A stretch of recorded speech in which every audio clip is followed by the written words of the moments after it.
होने वाली बहू। शादी के पहले से ही विभा को कपड़े धोने का बड़ा शौक था। कभी नल के नीचे तो कभी तालाब के पास। अरे मेरी नीली वाली लुंगी नहीं दिख रही है। विभा की अम्मा, कहाँ रखी है लुंगी? अरे वो तो विभा ने परसों ही धोकर रखी थी आपकी अलमारी में, देखो वहीं होगी।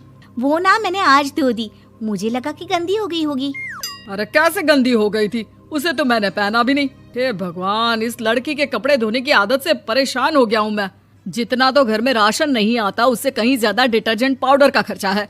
इसकी शादी करवा दो, शादी जाए अपने घर में ही करे काम, फिर चाहे घर के कपड़े धोने हो या पूरे गांव के। हाँ ठीक बोल रही हो, देखता हूँ मैं कोई लड़का। वो दिन भी आ जाता है जब विभा को देखने लड़के वाले आ जाते हैं। लड़की मुझे अच्छी लगी। होने वाली सास कहती है, बेटी अगर कुछ पूछना है तो पूछ लो।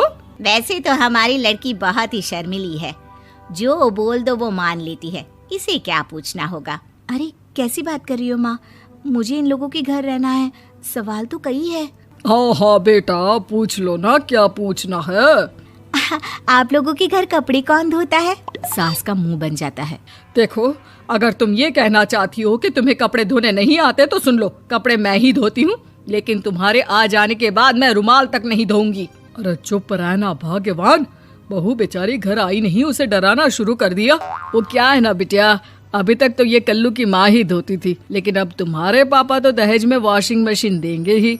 तभी विभा की माँ बोल पड़ती है, सवाल भी पूछा तो क्या। वैसे भाई साहब, मशीन की तो फिर भी कपड़े धोने की कैपेसिटी होती है, मतलब जो बिटिया दे रहे हैं ना विभा, इसे कपड़े धोने का बहुत शौक है। ये आप लोगों के क्या, आस पड़ोस गांव मोहल्ले सबके कपड़े धो दे और उफ तक ना करे।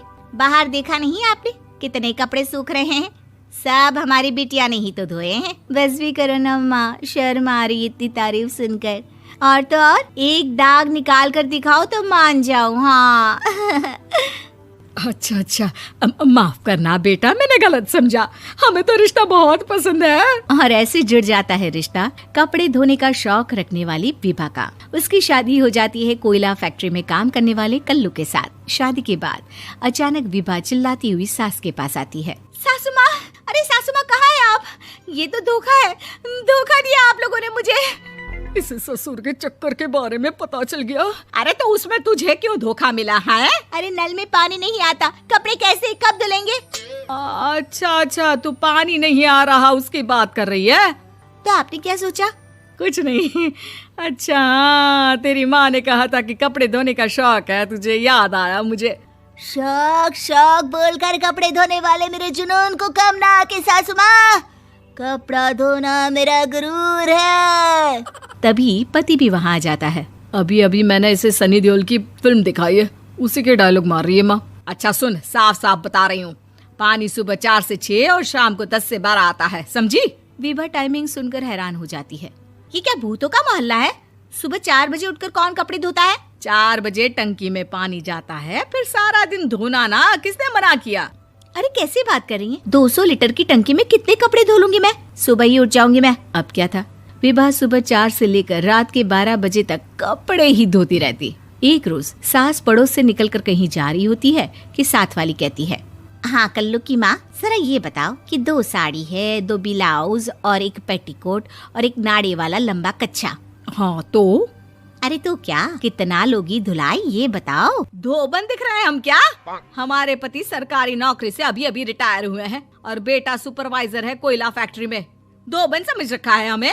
हाय रे कल्लू की अम्मा, माफ कर दो, वो तो मोहल्ले में यही सब बता रहे थे कि तुमने बहू को कपड़ा धुलवाने के काम में लगा दिया है। सास को पड़ोसन की बात सुनकर गुस्सा आ जाता है। वो घर पहुंचती है जहां घर के बाहर ही इतने सारे कपड़े सूख रहे होते हैं जितने कि किसी धोबन के घर पर। अरे ओ कल्लू की दुल्हन, बाहर निकल।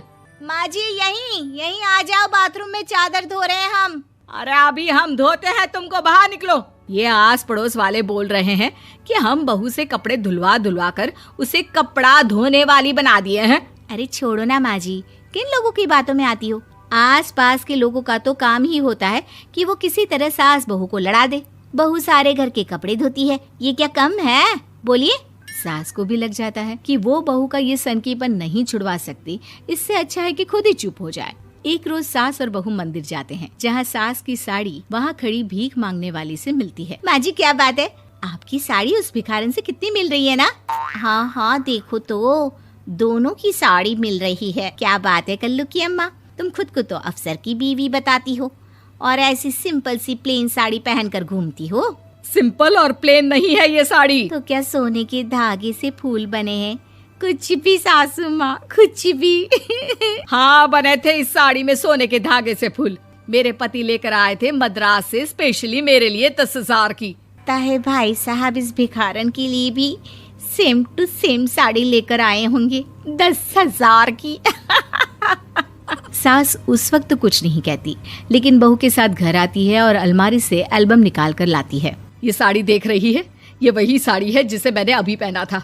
इस साड़ी में ये जो चमकदार फूल दिख रहे हैं ना, ये सोने के धागों से काढ़े गए हैं। लेकिन तू लोकल वॉशिंग मशीन ब्रश से घिस घिस कर सारे फूलों को निकाल कर साड़ी प्लेन कर दी।